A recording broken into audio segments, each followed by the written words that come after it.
अस्सलाम वालेकुम। मेरा नाम डॉक्टर मुजीब है और मैं आज एक अपने लाइव सेशन के साथ हाजिर हूँ। आज हमारा एक इंटरेस्टिंग टॉपिक है और आज हमारे साथ जो हमारे मेहमान स्पीकर हैं, हमारे गेस्ट हैं, वो डॉक्टर वजीहा रिजवान हैं। आप एसोसिएट प्रोफेसर हैं चिल्ड्रन हॉस्पिटल लाहौर में, जो आजकल यूनिवर्सिटी है चाइल्ड हेल्थ साइंसेज लाहौर के नाम से। और आज का जो टॉपिक है वो है common paediatric cases and paediatrics as a profession. तो सबसे पहले तो मैं मैडम को सलाम करूंगा कि मैडम सलाम अलैकुम, क्या हाल है मैडम, ठीक हैं? Assalamu alaikum. Thank you, Dr. Majid, for inviting me. Alhamdulillah, I am perfectly fine and doing well. जज़ाकल्लाह जज़ाकल्लाह। सबसे पहले मैडम यहाँ से स्टार्ट करेंगे कि जैसे आप हमारा आज का टॉपिक है कि पीडियाट्रिक कॉमन केसेस हैं, तो पहले इस पे भी थोड़ी सी बात करेंगे। पीडियाट्रिक एज ए प्रोफेशन है, उस पर भी बात करेंगे, तो आप दोनों के हवाले से हमें गाइड कीजिएगा। बाकी जो क्वेश्चंस की एक लिस्ट है जो कॉमन है, वो भी मेरे जो पेशेंट्स के कुछ पहले हमने जब एडवर्टाइजमेंट किया था तो कुछ लोगों ने पूछे हैं, वो भी मैं आपसे बारी बारी इंशाल्लाह पूछूंगा। Over to you madam, common paediatric cases के हवाले से। अच्छा डॉक्टर मजीब, जो मेरा आपसे और ये जो टॉपिक सिलेक्ट करते वक्त ये चीज एक थी कि देखें, मैं पीडियाट्रिशियन हूं तो I know about my subject.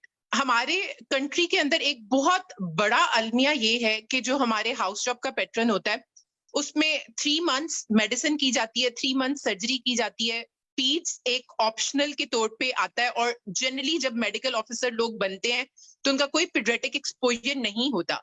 तो जो मैंने देखा है, जो मुझ तक as a consultant paediatrician common problems आती हैं, वो एक्चुअली एब्सोल्युटली नॉर्मल होता है बच्चा, लेकिन पेरेंट्स उसको परसीव कर रहे होते हैं या उन्हें किसी डॉक्टर ने, क्योंकि जब आपका एडल्ट का एक्सपीरियंस हो और आप बच्चों को डील कर रहे हैं तो कई चीजें जो पीडियाट्रिक एज ग्रुप के लिहाज से नॉर्मल होती हैं उनको कंसिडर किया जा रहा होता है, और एक अनड्यू पैनिक क्रिएट हुई होती है पेरेंट्स के जहन में कि बच्चा बीमार है। तो बीइंग अ पीडियाट्रिशियन मुझे लगता है कि एक पीडियाट्रिशियन अगर आपको कहीं पे भी कोई होती है तो वो आपको पहले तो ये आइडेंटिफाई कर लें कि ये डिजीज है भी, ये प्रॉब्लम है भी, या बच्चा बिल्कुल एब्सोल्युटली नॉर्मल है और उसको जो भी है, या तो पेरेंट्स की ओवर एक्सपेक्टेशंस उसको मिस इंटरप्रेट कर रही हैं, या फिर जो है ना किसी ने उनको मिसगाइड किया हुआ है।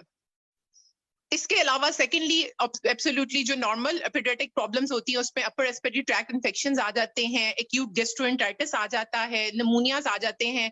मोस्ट ऑफ द टाइम बच्चों की इलनेसेस जो होती हैं वो सेल्फ रिजॉल्विंग होती हैं और with the passage of time उन्होंने खुद रिजॉल्व होना होता है। उन्हें किसी भी किस्म की सिम्टोमेटिक केयर के अलावा कोई हाई-फाई ट्रीटमेंट की जरूरत नहीं होती है। हाँ, फिर जहाँ पे कॉम्प्लिकेटेड केसेस आते हैं तो वहां पे तो अब अल्हम्दुलिल्लाह पीडियाट्रिक्स एक सब स्पेशलिटीज, उसकी सुपर स्पेशलिटीज इतनी ज्यादा डेवलप हो गई हैं कि वो बहुत एडवांस हो गई हुई है। तो एक एक आपने ये बात इंपॉर्टेंट की कि जो हाउस जॉब का एक पैटर्न है उसमें पीड्स को ऑप्शनल लिया जाता है। आप उस हवाले से भी कह रहे हैं कि वो भी एक इम्पोर्टेंट है कि उसको भी मेजर सब्जेक्ट के तौर पे, मतलब पीड्स एज ए प्रोफेशन लिया जाना चाहिए।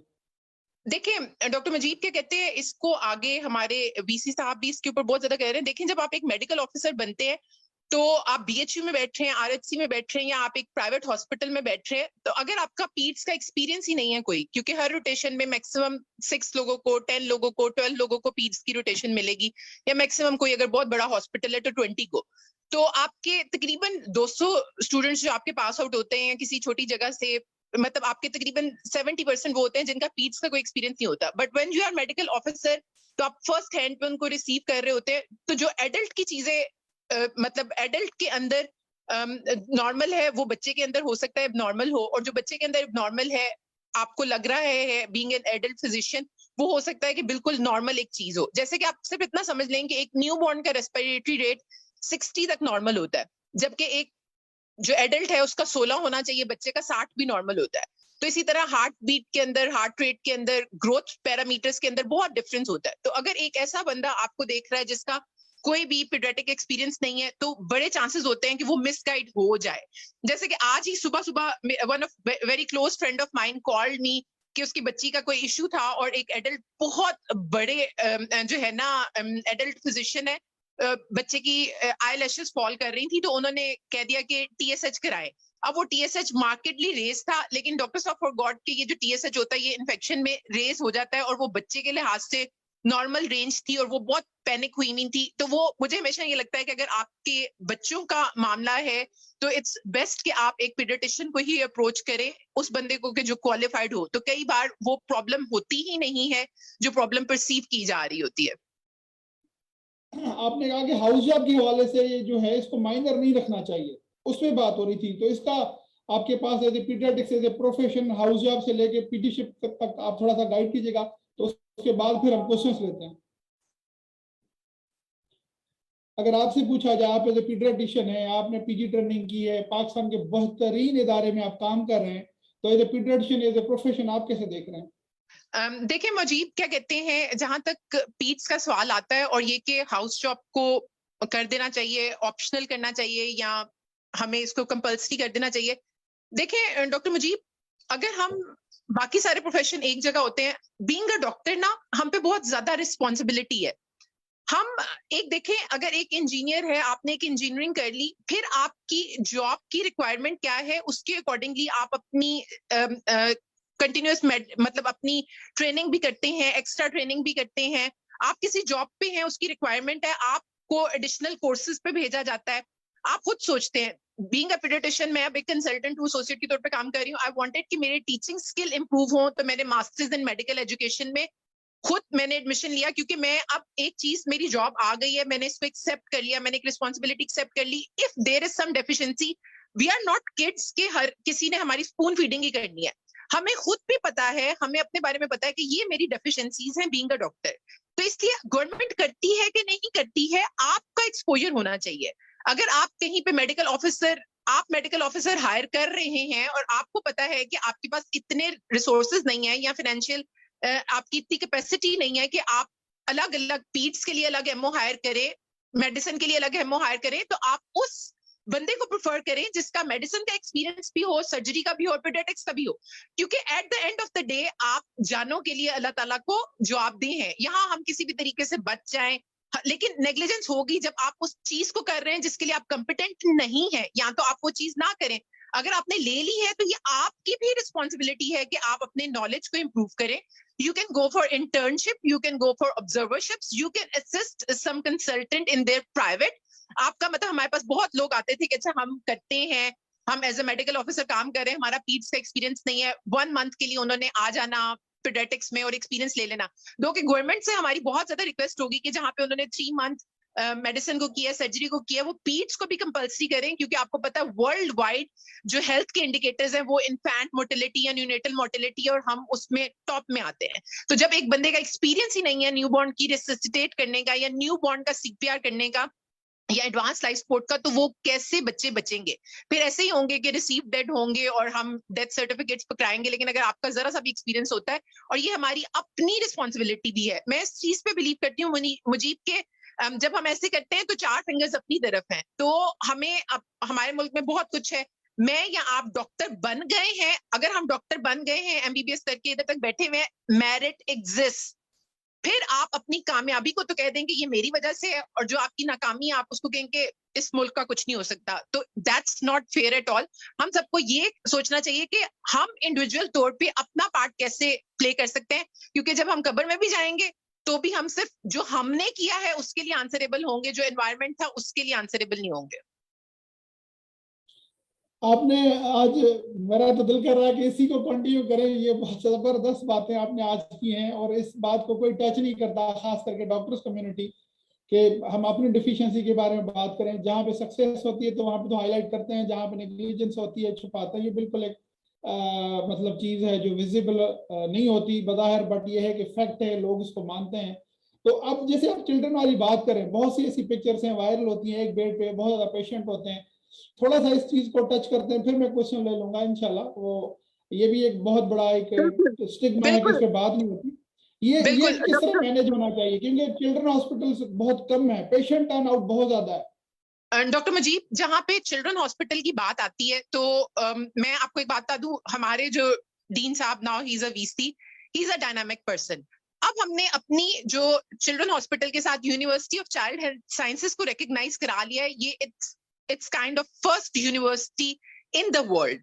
इसका मकसद ये होगा कि हमने बहुत ज्यादा कॉन्सेप्ट दिए हैं, हम पीडियाट्रिक नर्सिंग के अंदर सुपर स्पेशलाइजेशन को लेके आ रहे हैं। फिर यही हमारे साथ एक कॉलेज, पीडियाट्रिक्स कॉलेज लग जाएगा, जहां पे हम अपने उनकी ट्रेनिंग करेंगे, सुपर स्पेशलिस्ट। जैसे जैसे हमारे ग्रेजुएट्स का नंबर बढ़ेगा तो होपफुली इतनी, क्योंकि अब आप देखें चिल्ड्रन हॉस्पिटल मुल्तान हो गया, फैसलाबाद हो गया, वहां पे कंसल्टेंट्स की सीट खाली पड़ी हुई है क्योंकि हमारे पास ट्रेन लोग नहीं है। तो जब ये हमारी यूनिवर्सिटी इंशाल्लाह in near future, in 10-15 years, जब इतने बंदे ट्रेन हो जाएंगे, तो हम एक्सपेक्ट करते हैं कि डिफरेंट सिटीज के अंदर जब चिल्ड्रन हॉस्पिटल्स बन जाएंगे तो फिर काफी हद तक चीजें इंप्रूव हो जाएंगी। मैं अब चिल्ड्रन हॉस्पिटल लाहौर में आईसीयू का राउंड करती हूँ, तो यकीन करें जो आईसीयू में क्रिटिकल सिक पेशेंट्स होते हैं उनमें से 70% ऑलमोस्ट रेफर्ड होते हैं टीचिंग हॉस्पिटल से, जिन्हें एक एफसीपीएस कंसल्टेंट ने देखा होता है, उसके बाद दे हैव गिवन अप और वो हमारे पास आते हैं। कई बार सुपर स्पेशलिटी के ओपिनियन के लिए आते हैं और फिर अनड्यू बर्डन हॉस्पिटल्स पे बढ़ता जाता है क्योंकि वहां पे ट्रेन लोग नहीं है। तो जैसे यूनिवर्सिटी ज्यादा फंक्शनल होगी, ट्रेन लोग होंगे, तो जब ये बच्चे अपनी पेरिफेरी में ही अपने हॉस्पिटल्स में डील होना शुरू हो जाएंगे तो मेजर हॉस्पिटल्स का बर्डन कम होगा, we can go towards research. मुझे, मैं एक इस चीज पे बहुत ज्यादा, मैं कभी भी गोरे से कोई बहुत ज्यादा इन्फ्लुएंस नहीं होती, क्योंकि जो उनकी रिसर्च होती है वो उनकी एपिडेमियोलॉजी के लिहाज से होती है, वो उनके रिसोर्सेज के लिहाज से होती है।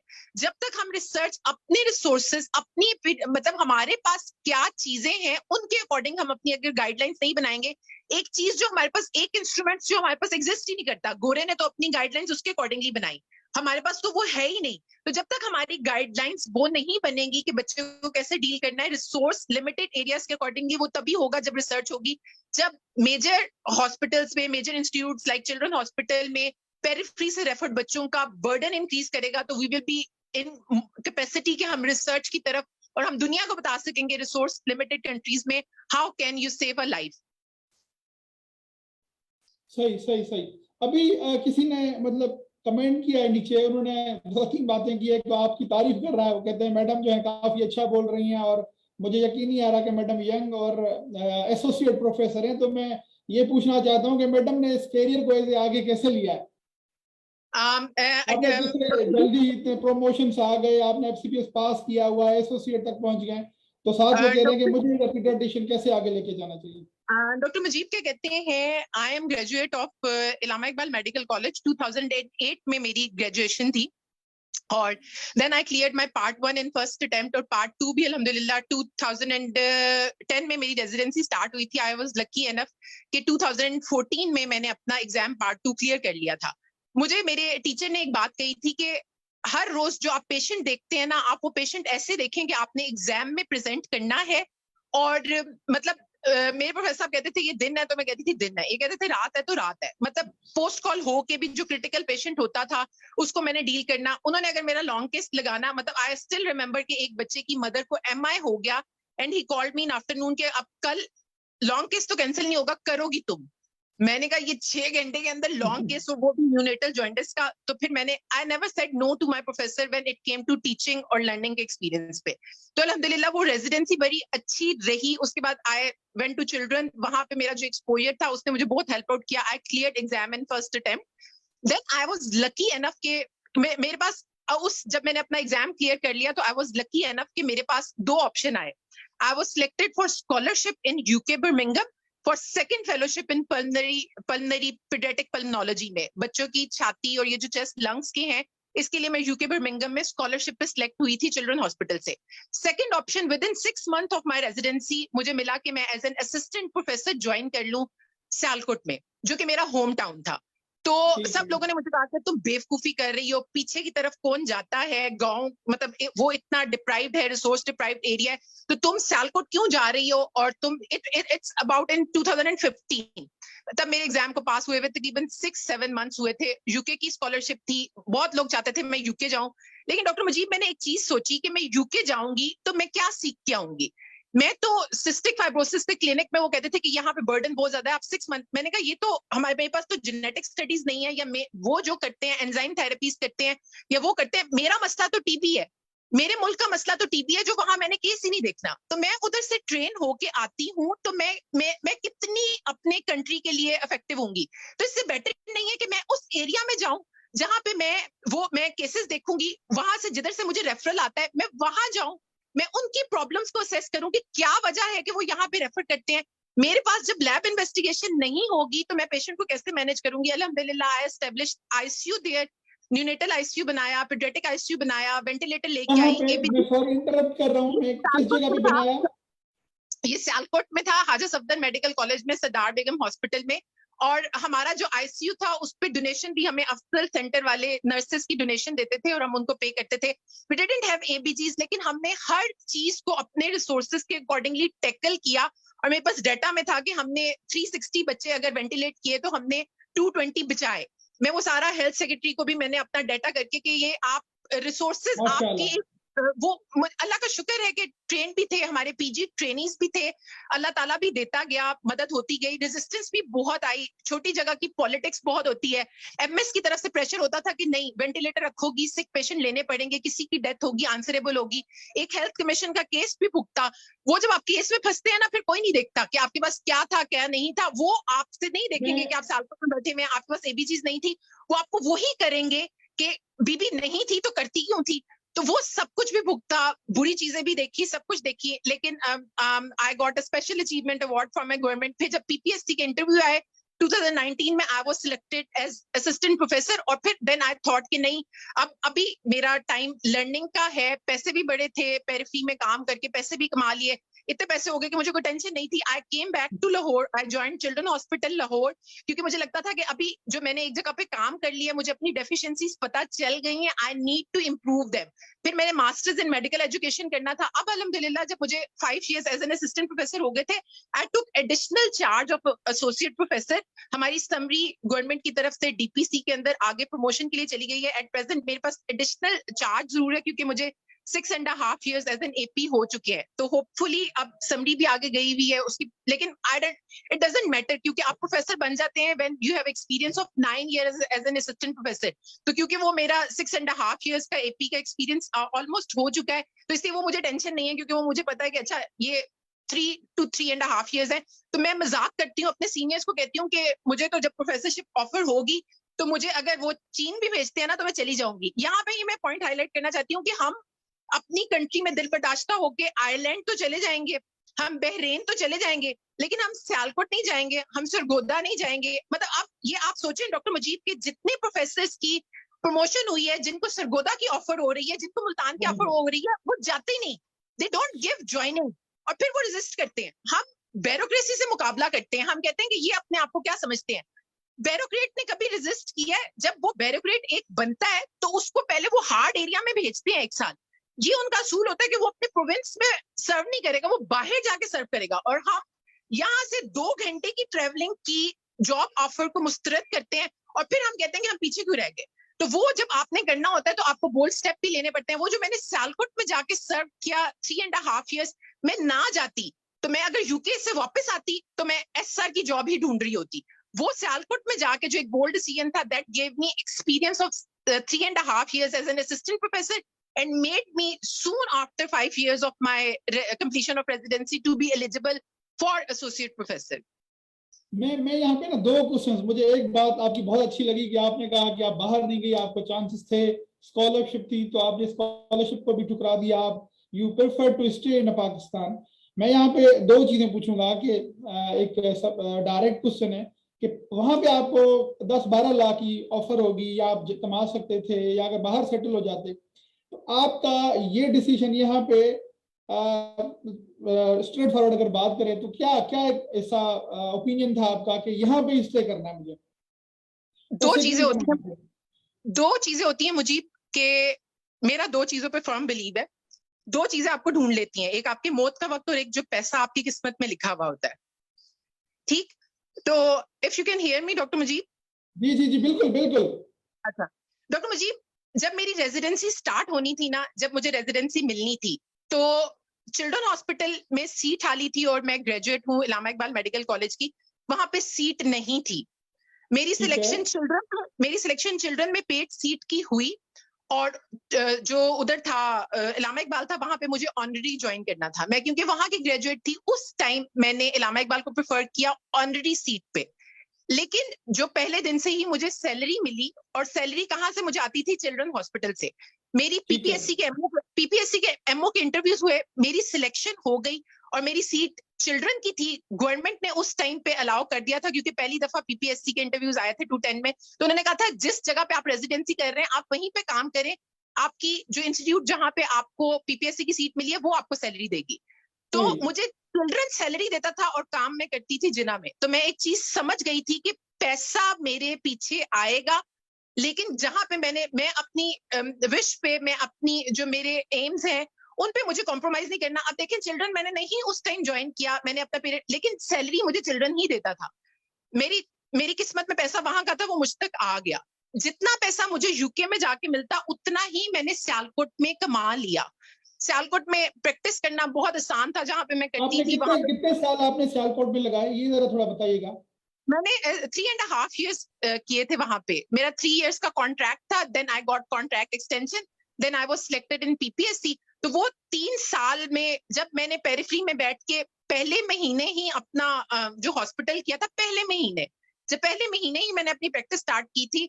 तो आपके इनकम टैक्स वाले पीछे ना पड़ जाए, शुक्र है मैंने अपने सारे असासे डिक्लेयर कर दिए हुए हैं, तो सारे असासे डिक्लेयर है। लेकिन जब मैंने शुरू में स्टार्ट किया था तो वो अराउंड 70,000 मुझे प्राइवेट से पहले महीने में ही, क्योंकि वो एक हॉस्पिटल था जहां पे पीडियाट्रिशियन थी, गायनाकोलॉजिस्ट था, बेबी रिससिटेट करते थे, पैसा ठीक ठाक था। लेकिन पैसा भी एक हद तक, एक आप कहते हैं मेलोज हियरार्की होती है, जब आपके पास पैसा भी आ जाता है, आपकी नीड्स पूरी होती है, तो आप सेल्फ एक्चुअलाइजेशन की तरफ जाते हैं। फिर आपको होता है कि वो क्या करूं। शायद बीइंग अ फीमेल और बीइंग अ सिंगल, मैं ये कहती हूँ इंसान लालची नहीं होता, जो मुझे लगता है इंसान जब पैसा जोड़ने में लगता है तो वो तब होता है जब वो औलाद के बारे में सोच रहा होता है या नहीं। तो बाकी सारी चीजें, पैसा फिर वही वाली बात, वो मेरा मानना ये है कि वो आपका पीछा करता है, वो आपके पीछे आ जाता है। अगर ये पैसा आपका नहीं है तो वो आपके पर्स में भी आके आपका नहीं होगा, आप उसे खर्च नहीं कर सकते। तो या तो कोई इंसान मुझे बता दे कि जो उसकी किस्मत में पैसा लिखा है, देखे ना, पैसा तो आपको आपकी कोशिश के मुताबिक मिलना है। वो कोशिश सियालकोट में बैठ के करो, लाहौर में बैठ के करो या यूके में बैठ के करो, पैसा तो उस कोशिश के मुताबिक मिल रहा है, उससे ज्यादा नहीं मिलना। उससे ज्यादा आपके टैक्स पे निकल जाएगा, बच्चों के उस पे निकल जाएगा। तो पाकिस्तान पे मुझे अल्लाह का शुक्र है कोई रिग्रेट नहीं है। हाँ, I want to improve my CV, और मेरे वो जहन में यही है कि जब मेरा masters in medical education complete हो जाएगा और मेरी एसोसिएट प्रोफेसर की परमानेंट डिग्री होगी, then I will go abroad for some exposure, 6 month का एक्सपोजर लूंगी या क्या करूंगी। उससे पहले मैं फिर आई गेट कि मेरे पास इंटरनेशनल सर्टिफिकेशन हो, जैसे American heart association, I am paediatric advance life support instructor, Pakistan में सिर्फ 8 है अमेरिकन हार्ट एसोसिएशन के साथ एसोसिएटेड, वो मेरे हैं। फिर कुछ सर्टिफिकेशंस हैं, ऑनलाइन कोर्सेज हैं जो इंटरनेशनल लेवल के मेरे पास हैं, या चाइल्ड राइट्स के ऊपर मैं जाके इंटरनेशनली पाकिस्तान को रिप्रेजेंट करने का करती हूँ, या मेरी रिसर्च होती है जिसको अब जैसे साइनोफार्म की स्टडी थी उसके ऊपर हमने एक रिसर्च की, और वो आई गॉट जो है ना, कई इंटरनेशनल जर्नल से अप्रोच किया कि इस स्टडी को हमारी तरफ जो है ना आप पब्लिश कराएं। तो वो आप अपने आप को इंटरनेशनली इधर रह के भी किस तरह से रिप्रेजेंट करते हैं, वो रिसर्च की तरफ करते हैं। उसी को करने के लिए मेरा मास्टर्स, अब फिर वही वाली बात कि इंसान अपने ऊपर फोकस करे कि मेरे अंदर जो डेफिशिएंसीज है मैं उसको कैसे इंप्रूव करूंगा। ये आप तब करते हैं जब आप, जो कामयाब लोग होते हैं ना, उनसे इन्फ्लुएंस होते हैं, उनसे जेलस नहीं होते। हमारा क्या है कि हमारी कामयाबी है और जो दूसरे की कामयाबी है उसके पीछे सिफारिश है। जब आप ये सोचना शुरू कर देते हैं ना, तो आप उस बंदे से जेलस होके, उसकी अच्छाइयों को नजरअंदाज करके, उससे इन्फ्लुएंस होके वो सीखते नहीं है। जब आप कामयाब लोगों को देखें और आप समझें कि ये इसके हार्डवर्क इसको इधर लेके आया, तो आप कहते हैं कि इसके पास क्या था जो मेरे पास नहीं था। माशाल्लाह अल्हम्दुलिल्लाह, गोंदल साहब हो गए, प्रोफेसर मसूद सादिक हो गए, मैं इन सब लोगों को या बहुत क्लोजली ऑब्जर्व करती हूँ और फिर देखती हूँ कि ये, मैं कभी नहीं सोचती कि इनकी सिफारिश होगी। एक गोंदल साहब एक आम से बैकग्राउंड से, लेकिन हार्डवर्क करते गए कहाँ पहुंच गए। अगर हम कहेंगे कि नहीं जी सिफारिश, तो फिर आप बेहतरी की तरफ नहीं आ सकते। अच्छा, मैं यहाँ पे एक दूसरा क्वेश्चन पूछूंगा, वो इससे रिलेटेड है। पीडियाट्रिक्स एज ए प्रोफेशन, आपने जैसे ये आपका एक कैरियर पाथ था, उस पर भी आपने गाइड किया।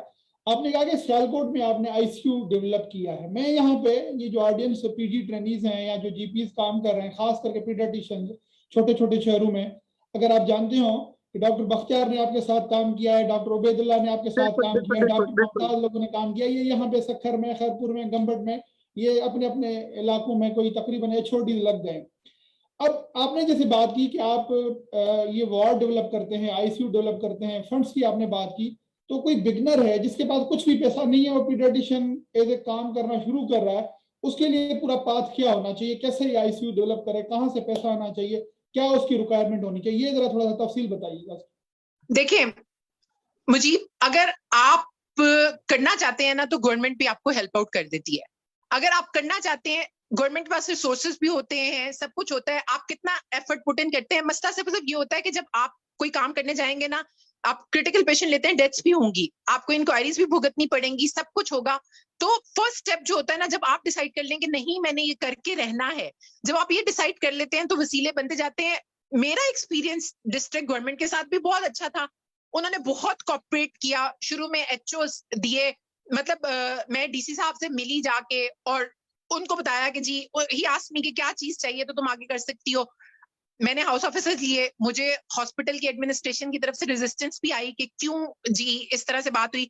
फिर वही बातें कई लोगों को नहीं पता होती, लेकिन मसला से वो सब ये होता है कि आप क्या करना चाहते हैं और आप सोचते हैं कि मैंने ये करना है। मैं एज अ इंचार्ज ही राउंड कर रही थी, तो एक प्री टर्म बच्चा था 1 kg का, तो उसको स्वीयर आरडीएस था, उसको सर्फेक्टेंट की जरूरत थी और वी डिडंट हैव सर्फेक्टेंट और ना वेंटिलेटर थे उस टाइम। तो मैंने अपने पीजी को कहा कि डॉक्यूमेंट कर दो कि इट्स नॉट अवेलेबल। मैं जाने लगी तो उस छोटे से बच्चे ने, ग्रास रिफ्लेक्स होता है, उसने मेरी इस तरह से उंगली पकड़ ली। उसने जब मेरी उंगली पकड़ी, मैं अपने ऑफिस में गई, मैं थोड़ा सा रोई। वैसे मैं बहुत बुरे दिल की बंदी हूँ, जब शॉर्ट टेम्पर्ड तो होती हूँ, लेकिन वो जो बच्चे ने मेरी उंगली पकड़ी तो आई क्राइड। मेरे पास 15,000 ज़कात के पैसे पड़े हुए थे। I called the parents of the child, मैंने उनको बुलाया, मैंने कहा आपको ज़कात लगती है। मैंने उस 15,000 से पहला सर्फेक्टेंट खरीदा एम्बू पे उस बच्चे को, और मैंने अपनी टीम को बुला के कहा कि हमारे पास सिर्फ एक चीज है लूज करने के लिए, वो है ईगो। अगर हम अनसक्सेसफुल होते हैं तो हम पे ही बात आएगी ना कि ये इतने कैपेबल नहीं थे, इन्होंने दे दिया, और अगर कामयाब हो गए तो एक जिंदगी बच जाएगी। मैंने उस 15,000 की ज़कात से बच्चे को एम्बू बैग पे सर्फेक्टेंट दिया, पहला सियालकोट का, और विद इन 30 मिनट्स हमने उसको एक्सट्यूबेट कर दिया। एक्सरे बिल्कुल क्लियर था, वो बच्चा बच गया। और फिर मैं उसके केस को बना के लेके आगे एडमिन की तरफ लेके गई, डिस्ट्रिक्ट गवर्नमेंट की तरफ लेके गई, मुझे अलाउ करें। अलाउ होते गए। वेंटिलेटर्स तो ऑफ कोर्स गवर्नमेंट ने ही दिए, वो पड़े हुए थे, वो वेंटिलेटर्स पड़े हुए थे और वो स्टोर में लॉक थे, जो कि शहबाज शरीफ के टाइम के आए हुए थे। उनको निकलवाया, उनको कहा कि नहीं जी मैंने इसको स्टार्ट करना है। फिर जब स्टार्ट कर लिया, फिर डॉक्टर्स ने डोनेशंस दी। एक डॉक्टर साहब थे, उन्होंने कहा कि मेरी सिटी है, सियालकोटी बहुत ज्यादा डोनेट करते हैं, बहुत ज्यादा। सियालकोटी एक वो है जो सेल्फ हेल्प बेसिस पे चलते हैं। हमारा ड्राई पोर्ट भी अपना है, एयरपोर्ट भी हमारा अपना है, एयरलाइन हमारी अपनी है, और वो डोनेशन के मामले में सियालकोटी पीछे नहीं हटते। शौकत खानम के भी वो मेजर डोनर्स होंगे, बस उनको पता चल जाए कि ये बंदा इस काबिल है कि उस पर ट्रस्ट किया जाए। वो एक पूरी टीम थी। अल्हम्दुलिल्लाह डॉक्टर मुदस्सिर भी सियालकोट में है, वो मेरे सीनियर थे, वो भी बहुत कैपेबल बंदे हैं। जो मैंने किया इससे पहले वो इसको काफी हद तक स्टार्ट कर चुके थे, डॉक्टर मुदस्सिर उनके ट्रेनीज थे। उनके ट्रेनीज होने की वजह से मुझे काफी आसानी हो गई। मेडिकल कॉलेज भी था, तो शायद इसलिए हमारा पाथवे थोड़ा सा आसान हो जाएगा। तो वही वाली बात के जो आपने जिनके नाम लिए डॉक्टर उबैद के हैं, ये मेरे से बहुत बेहतर हैं, क्योंकि ये अभी भी उधर सर्व कर रहे हैं। छोटे शहरों की पॉलिटिक्स बहुत ज्यादा होती है, जिसको हैंडल करना बहुत मुश्किल होता है। डॉक्टर उबैद हो गए, ये जो आपने बाकियों के नाम लिए, या इसी तरह से डॉक्टर मुमताज, डॉक्टर कामरान। हाँ जी, डॉक्टर कामरान हो गई है, क्योंकि कराची की साइड पे इसी तरह से नासिर एक हमारा है, उमर शफीक है, वो अपनी सिटीज में जाके इम्प्रूवमेंट लाने की कोशिश कर रहे हैं। तो मुझे लगता है इसी तरह से जो गुजरावाला में मेरे कोलीग्स हैं, डॉक्टर खीन हो गई, वो सब एक मिल के अपनी अपनी जगह पे यही काम कर रहे हैं। बस फर्क इतना है कि मैं बोल देती हूँ, मैं एक्सप्रेस कर देती हूँ। काम सब लोग कर रहे होते हैं, लेकिन कुछ लोग होते हैं जो काम किए जाते हैं वो उसको रजिस्टर नहीं करवाते। तो मैं जो काम करती हूँ, मैं आदत है कि उसको रजिस्टर भी करवा लेती हूँ। इसलिए ये सब लोग अपनी अपनी जगह पे काम कर रहे हैं। बस इन्हें गवर्नमेंट का और स्पोर्ट और बाकी सबका सपोर्ट जो है ना, वो मेरा ख्याल है कि दरकार होगा। एक डॉक्टर साहब ने नीचे कोई कमेंट दिया, उन्होंने कहा कि मेरी रिसेंटली जो है एफसीपीएस पार्ट 2 की ट्रेनिंग में इंडक्शन हुई है। ये वैसे नहीं है मेंशन किया कहाँ हुई है, बट कहा है कि मेरी इंडक्शन हुई है, रिसेंटली मैंने ज्वाइन किया है। तो मुझे मैडम से पूछ के दें कि मुझे इस पीडियाट्रिक्स की ट्रेनिंग को आगे कैसे लेके जाना चाहिए। साथ में लिखा है कि एमआरसी पीसीएच क्या मुझे अभी से स्टार्ट करके देना चाहिए या नहीं देना चाहिए। अच्छा मुजीब, एक तो ये कि कोई डिग्री छोटी बड़ी नहीं होती, ठीक है। जब पेशेंट आता है, जो सियालकोट में हमारे थे, वो डीसीएच डॉक्टर साहब जो है, उनका पेशेंट सबसे ज्यादा होता है, शिफा अल्लाह ताला ने उनके हाथ में बोल दी। तो एक तो इस चीज को समझेंगे, कोई डिग्री छोटी बड़ी नहीं है। आपकी क्लिनिकल कंपिटेंस कितनी और आप कितना इंप्रूव करते हैं। रेजिडेंसी का एक ही असूल है, एग्जाम आपका 4 साल की तैयारी के बाद पास होता है। आपने डिसाइड करना है कि वो 4 साल रेजिडेंसी के पहले दिन से स्टार्ट करने हैं या रेजिडेंसी के एंड पे स्टार्ट करने हैं, ठीक है। तो अगर आपने अपना एग्जाम पास करना है, वो 4 साल से पहले पास नहीं हो सकता, इसीलिए 4 साल की ट्रेनिंग है। तो 4 साल हर पेशेंट को ऐसे देखें कि आपने जो है ना, अगर ये एग्जाम में आ गया तो मैं इसको कैसे प्रेजेंट करूंगा। मैं सिर्फ और सिर्फ ये कि आपके जो केसेस कुएं के पास प्यासा जाता है, कुएं के पास जाता है ना प्यासा, कुआं तो चल के नहीं आता। हाँ जी। तो आप अपने टीचर्स को देखें, अगर वो नहीं बताते उनसे पूछें, अलग पूछें, जैसे पूछें आपको सुपरवाइजर अलॉट किया होगा उनको पूछें। आप एक बार आते हैं, 2 बार आते हैं, मेरे ट्रेनिंग्स मुझे इतना ज्यादा ऑन करते हैं कि आपकी सोच है, मतलब अगर मैं बिजी भी होंगी ना, राउंड है, तो मैं जब राउंड करके भी फारिग होंगी ना, तो जितनी बार बाहर देखूंगी बाहर खड़ा हुआ नजर आएगा। तो फिर हैंड पे मुझे हंसी आती है कि नहीं, अब तो मैं कहती हूँ कि ये 1-1.5 घंटा इसने मेरा वेट किया, अब मेरा इसे 1-1.5 घंटा लाजमी देना बनता है। आप जहाँ पे हैं, मैं जिन्ना में रेजिडेंसी करती थी, तो मैं सैलरी लेने क्योंकि चिल्ड्रन जाती थी, जब भी चिल्ड्रन जाती थी तो चिल्ड्रन का राउंड करती थी, वहां के पेशेंट्स देखा करती होती थी, एक्सरेज उठाती थी, चीजों को देखती थी, और मतलब जब ऑन कॉल होती थी एक प्लान बनाती थी, अगले दिन देखती थी कि जो मेरे सीनियर है जब राउंड किया उन्होंने तो कितने प्लान को जो मैंने प्लान किया था उसको कैरी आउट किया है। और मैंने कभी भी जिंदगी में ना, मैंने कभी नहीं शर्माई के सीनियर के पास चले जाने में कि ये चीज हमारी रिक्वायरमेंट है। लोग ऑर्गेनाइजेशंस का लेते हैं सहारा, मैं डायरेक्ट ऑफिस का दरवाजा खोल के चली जाती हूँ कि ये कमी है, ये ऐसे होना चाहिए। क्या हो जाएगा, नई बात मानेंगे ना, मैक्सिमम नई बात मानेंगे तो क्या हो गया, लेकिन मान लेंगे तो फिर तो हमारा ही फायदा होगा ना। सही सही। अच्छा, आपने कंसल्टेंट की और और सुपरवाइजर की बात की। आपने एमआरसीपीसीएच, जो आपने एमआरसीपीसीएच की बात कही थी, जी जी। वो फिर वही वाली बात, डिग्री कोई छोटी बड़ी नहीं होती। अगर आप एमआरसीपीसीएच करना चाहते हैं, वेल एंड गुड। वो कंपैरेटिवली एफसीपीएस के मुकाबले में मुझे लगता है कि एमआरसीपीसीएच का पार्ट 1 पार्ट 2 कंपैरेटिवली आसान होता है। अगर वो अपनी, आपको लगता है कि आपकी जो प्राइम रेजिडेंसी है वो अफेक्ट नहीं होगी तो आप कर लें। हमारे जितने ट्रेनीज हैं चिल्ड्रन के जो है, बल्कि यहाँ पे हमारे जो, हमारी वाईडीए चिल्ड्रन की ना बहुत डिफरेंट है मुजीब। ये लड़के मुझे हमेशा काम करते हुए भी नजर आते हैं, और इन सब लड़कों ने हमारे आईएम देने के साथ साथ अपना एमआरसीपीसीएच भी क्लियर कर लिया है। तो एमआरसीपीसीएच करने का एक और तरीका होता है, जब आप एक एग्जाम की तैयारी कर रहे हैं तो उसमें दूसरा एग्जाम भी भुगता ले, तो वो बहुत टाइम होता है, वो कभी भी कर ले। हमारे जितने ट्रेनीज हैं उन्होंने अपनी रेजिडेंसी के दौरान ही एमआरसीपीसीएच 1 और पार्ट 2 क्लियर कर लिया है, और जब वो पार्ट 2 देंगे जिसमें क्लिनिकल होगा तो वो साथ ही प्लान करते हैं कि वो अपना एमआरसीपीसीएच 3 भी दे देंगे। अब मेरा एक और क्वेश्चन है, क्योंकि आप सुपरवाइजर भी हैं, तो यहाँ पे अगर आपको बुरा लगे अच्छा लगे तो इस पे जरा ओपनली, क्योंकि ये this question is from the public, commonly ये डिस्कस होता है कि अक्सर पीजीज कहते हैं कि जो सुपरवाइजर्स होते हैं वो जी हमें अच्छे नहीं मिले, या वो जी बड़े सख्त होते हैं, बड़े रूड होते हैं, बड़े मूडी होते हैं। ये लगता है, देखिए हमारा प्रोफेशन ना बहुत खूबसूरत है, डॉक्टरी का प्रोफेशन। ये जो हमारे इंटर प्रोफेशनल रिलेशंस हैं ये बहुत प्यारे हैं। आप जब रेजिडेंसी कर रहे होते हैं ना, हम जब एमबीबीएस भी कर रहे थे तो जो 1 साल सीनियर होती थी वो बाजी होती थी, भाई होते थे, और जो है हॉस्टल लाइफ जिन्होंने गुजारी हुई है बड़ी प्यारी होती है, सारे एक दूसरे की मदद करने के लिए अवेलेबल होते हैं। इसी तरह जब आप रेजिडेंसी कर रहे होते हैं तो रेजिडेंसी में बहुत ज्यादा आप सीखते हैं अपने इमीडिएट सीनियर से, जो आपके बैच सीनियर्स होते हैं। 4th ईयर रेजिडेंस बहुत ज्यादा सिखाता है। जब आप अपने 4th ईयर की रेजिडेंट की इज्जत करेंगे ना, जब आप, या तो आप इस चीज पे आ जाएंगे कि जी ये हमारे हक इक्वल है, ड्यूटी तुम भी 12 घंटे की करोगे, मैं भी करूंगा, स्प्लिट करूंगा, तो फिर सीनियर आपको सिखाने में इतना इंटरेस्टेड नहीं होगा। तो आपने सीखना हर एक से होता है, आपने सीनियर से भी होता है। इमीडिएट जितनी रिस्पेक्ट देंगे, जितनी ओबीडियंस शो करेंगे, आपके इमीडिएट सीनियर्स भी आपको सिखाएंगे। जहां तक सुपरवाइजर का ताल्लुक आता है तो डॉक्टर मुजीब, मुझे लगता है कि ये ना एक बहुत प्यारा सा बॉन्ड है, और इंसान मतलब हमेशा अपने सुपरवाइजर से जो है वो जाने जाता है। मैं अपने ट्रेनीज को हमेशा कहती हूँ कि मेरे लिए सदका जारिया मेरे ट्रेनीज हैं। जैसे आपकी औलाद है, इसी तरह से आपका स्टूडेंट जो मैंने नॉलेज इंपार्ट कर दिया वो सदका जारिया है। सुपरवाइजर्स का इशू ये होता है कि कई बार वो बहुत ज्यादा बिजी होते हैं। आपका सुपरवाइजर कभी भी ऐसा नहीं है कि आप उसके पास जाएं और आप उसको अपनी प्रॉब्लम बताएं तो वो मतलब आपको हेल्प आउट ना करे। डॉक्टर मुजीब, कई बार होता एक्चुअली ये है, इंसान को अपने इमोशन एक्सप्रेस करने के लिए सही वर्ड्स नहीं मिल रहे होते, वो प्री ऑक्युपाइड है या कुछ है, हमें अपने इमोशंस को एक्सप्रेस करने के लिए सही वर्ड्स नहीं मिल रहे होते, और हम उन वर्ड्स को पकड़ के बैठ के अपने इंटरपर्सनल रिलेशंस को भी खराब कर रहे होते हैं। तो वही वाली बात कि हर मसले का हल, दुनिया में किसी भी मसले का हल सिर्फ बातचीत से निकलता है, और मसला तभी ज्यादा खराब होता है जब आप बातचीत नहीं करते। अगर आपको लग रहा है कि आपका सुपरवाइजर आपको टाइम नहीं दे रहा या नहीं कर रहा, आपने उससे एक बार बात की है, अगर आपका ये दिल है, हो सकता है कि उसकी एक्सपेक्टेशन ही ना हो कि ये आपको नहीं पता या ये आपको नहीं आता या ये उसकी रिस्पॉन्सिबिलिटी में है। आप सारे ट्रेनीज अगर मिल के एक बार उनके पास जाते हैं और उनको आप कहते हैं कि you are just like a father और मदर टू मी, लेकिन मैडम ये हमारी डेफिशिएंसीज है, हमें हेल्प आउट कर दे, तो वो इतने बंदे होते हैं, मतलब अगर मैं सुपरवाइजर हूं तो जो मेरे एसआर हैं, मैं अपने ट्रेनीज को कहती हूँ कि ये काम पहले एसआर से जाके डिस्कस करो, ये उस तरह से करो। तो वो एक टीम होती है पूरी, जो सिर्फ एक सुपरवाइजर सिखाने वाला नहीं होता, पूरी टीम होती है। तो आप डिसाइड कर लेते हैं कि ये अगर इस स्टूडेंट को नहीं आती तो ये इसको ये सिखाएगा, ये इसको ये बताएगा। तो वो फिर वही वाली बात है कि ये एक सुपरवाइजर, एक एडिशनल आपको मेंटोर मिला हुआ है, उसके अलावा भी लर्निंग के कई रिसोर्सेज हैं।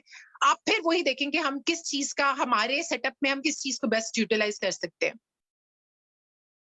नीचे 2-3 कमेंट्स भी आए हैं कि जी आप लोगों ने जो है वो डॉक्टर्स की गाइडेंस के बारे में बताया, पेशेंट के बारे में आप नहीं बताया। तो फरजाना बलोच है मैडम कोई, उन्होंने कहा कि मेरे बच्चे को कंजेशन है तो जनरली गाइडलाइन कर रहे हैं कि क्या होना चाहिए।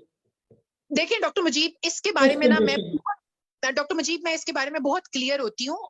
एक्चुअली होता ये है कि पीड्स जो है ना, बच्चा बोलता नहीं है, ठीक है, और मुझे एक कंसल्टेंट पीडियाट्रिशियन बनने में लगे 10 साल, ठीक है। अगर एक माँ जो बता रही है हमें बैठ के कि इसको नेजल कंजेशन है, और अगर मैं इसको ट्रीटमेंट अभी बता सकती हूँ तो 10 साल लगते एक कंसल्टेंट पीडियाट्रिशियन बनने में। हम 3-3 महीने के कोर्स करा के, ये जो सवाल पूछ रही है इनको भी 3 महीने बाद कोर्स सर्टिफिकेशन ना दे देते पीडियाट्रिशियन के। एक्चुअली होता ये है कि जो चीज आप परसीव कर रहे होते हैं कि ये कंजेशन है, वो नमूनिया भी हो सकती है, ठीक है। अब मैं आपको बताती हूँ कि एक दफा एक पेशेंट ने मुझे कहा कि मेरे बेटे के पेट में दर्द हो रही है, उसको कॉलिक हो रही है, नहीं ठीक हो रहा, आप मेडिसिन बता दे। मैं जनरली छोटी सी एक मेडिसिन जरूर बताती हूँ कि वो ये ना सोचेंगे ये लालची है, लेकिन मैंने कहती हूँ कि गेट द पेशेंट चेक, यानी कि बच्चे को चेक करा ले। मैंने उन्हें कहा कि अगर ये फर्क नहीं पड़ रहा तो इसका मतलब है कि ये पेट में दर्द नहीं है, कुछ और ऐसे चेक कराए, नहीं हम नहीं आ सकते ये वो। सैटरडे का दिन था, मंडे को लाके जब उन्होंने मेरे टेबल पे बच्चे को उधर रखा, मैंने हाथ रखा तो मुझे पता था कि इसकी इंटेस्टाइन परफोरेट कर चुकी है, और हाथ रखा, ऐसे दबाया, नाली डाली तो उसमें से सिर्फ ब्लड आया, and the child expired with in 6-7 hours. तो कहने का मतलब कंजेशन है। अगर आपको वाकई लगता है कि ये नोज की कंजेशन है और बच्चा छोटा है, तो नॉर्सेलाइन पी, फिर मैं रिपीट करती हूँ, ये नॉर्मल सेलाइन नमकीन पानी के कतरे होते हैं, ये नॉर्सेलाइन पी ड्रॉप्स आप एक नेजल इस नाक में, एक इस नाक में डालते हैं, और वो जो रेशा जो भी बलगम होती है वो नॉर्सेलाइन पी, क्योंकि वो गारा होता है तो वो अपने अंदर बलगम को खींच लेता है, बच्चा स्वॉलो कर देता है और वो मोशन में निकल जाता है। अगर कंजेशन है तो ये इससे हो जाता है। इंटरप्ट कर रहा हूँ, 1 मिनट के लिए इंटरप्ट कर रहा हूँ कि हमारा सेशन सिर्फ अभी 1 या 2 मिनट के लिए रह गया, लास्ट कोई मैसेज दे दें बस। हाँ जी, बस फिर मैं आपको यही कहूंगी कि कॉमन हेल्थ पीडियाट्रिक प्रॉब्लम्स कोशिश करें क्लियर, करीबी कोई भी आपका डॉक्टर है उससे असेस करा ले, और अगर वो एक्सपर्ट या वो नहीं है तो आपने जो एक अपना पीडियाट्रिशियन रखा हुआ है उन डॉक्टर साहब को कहें कि उनसे डिस्कस कर ले। और बाकी सिर्फ और सिर्फ यही कि जो नेजल कंजेशन है वो आजकल बहुत ज्यादा है, कफ 6 इयर्स से नीचे अगर बच्चे को कफ होती है तो आप रेमेडीज जो है ना वो लोकल रेमेडीज यूज कर लें, जो शानदा दे दें, काफा दे दें। इसी के साथ आपको अल्लाह हाफिज कहते हैं, इंशाल्लाह नेक्स्ट टाइम आपसे दोबारा मुलाकात होगी। अल्लाह हाफिज।